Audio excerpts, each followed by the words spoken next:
So this recent development with Kaliese Spencer about to get an Olympic bronze medal 10 years after running the actual 400-meter hurdles race at the London 2012 Olympics, I assume she and her friends and her family will be happy.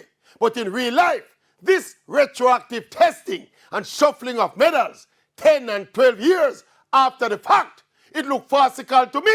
I mean, Kaliese Spencer will not benefit tangibly from getting this medal outside of putting it on her dresser. No, conversely, the person who was disqualified, in this case, the Russian Natalia Anchuk, who enjoyed all the benefits, financial and otherwise, from being Olympic champion for the last decade. So where is the justice? Kaliese Spencer is effectively getting a medal when it no matter.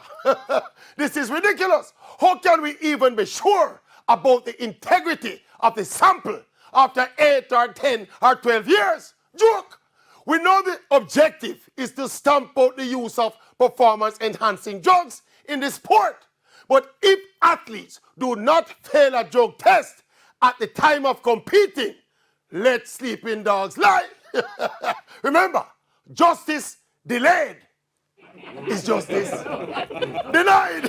I can't. I can't.